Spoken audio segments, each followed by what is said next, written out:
Sekarang Ustaz dalam pernikahan seperti apa? Supaya nggak lama-lama saya, gitu kan? Baik, apa hukum fardun di sini yang harus saya ikuti amalannya, sehingga dengan itu saya bisa mendapatkan janji Allah yang dijanjikan. Perhatikan turunan-turunannya. Dari hukum sejak pertemuannya dimulai. Ya, Quran surah ke-49 ayat ke-13. Turunan amalan dari sini. Yang bapak-bapak nggak usah nyatet, ini untuk yang single. Ya. 1. Hukumnya diikat dengan pertama ta'aruf yang baik.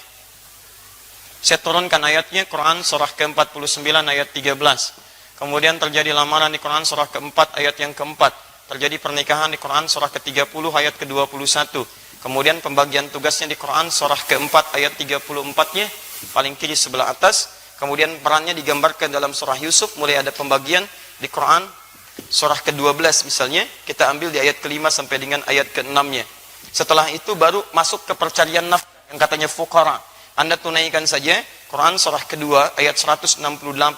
Anda isi dengan iman di Quran surah kedua ayat 172. Kalau pengen lebih cepat, Anda ada di Quran surah ke-7 ayat 96.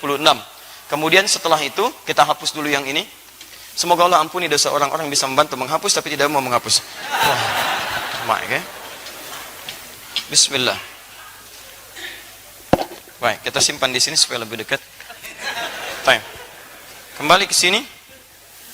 Ini jangan khawatir tentang rizki kata Allah, karena rizki sudah saya atur di Quran surah ke-22, Quran surah 51 maaf, Quran surah 51 ayat ke-22. Dan ini sudah diturunkan ke bumi di Quran surah kedua ayat 29. Cara mencarinya yang ini. Baik, kemudian kalau ini sudah dicari, maka istri mendukung di rumah. Tadi amalan kembali ke salat, apa kaitan dengan salat? Ada jaminan nanti dipercepat karirnya dengan baik di Quran surah ke-17. Ya.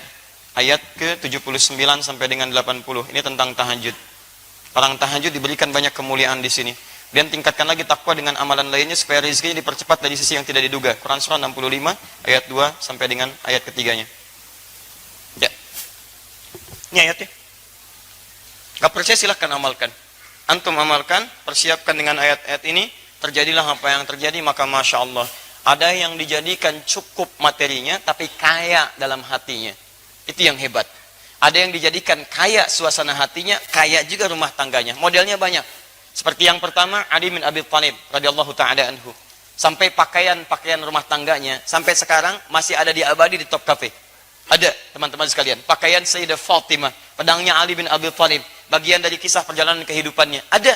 Padahal dalam hidupnya, beliau memilih cukup dibandingkan kaya yang lainnya. Tapi kayanya hadir dalam cintanya. Kayaknya hadir dalam kasihnya, kayaknya hadir dalam sabarnya, kayaknya hadir dalam kelapangannya. Dia tenang, nyaman. Ada yang kaya, luar biasa, dan rumah tangga juga nyaman. Seperti sahabat Utsman bin Affan radhiyallahu ta'ala anhu. Asetnya banyak, ya pernikahannya baik, mulia, dipandang orang yang paling tawadhu, orang paling pemalu. Kata Nabi sampai datang malaikat Jibril malu sama Utsman. Masya Allah, asetnya sampai ada masih saat ini. Menikah dengan 2 putri Nabi. Jadi yang satu meninggal, nikah lagi dengan satunya lagi. Abadi kisahnya sampai hari ini, sampai dituliskan oleh Imam An-Nawawi di antara amalan-amalan yang tadi saya tuliskan itu. Nanti kita runtutkan. Antum pilih mana? Jadi Utsman atau jadi Ali radhiyallahu taala anhuma. Ikuti nilai sejarah di antara keduanya. Yang abu-abu tinggalkan. Oh, dan sudah lewat masanya.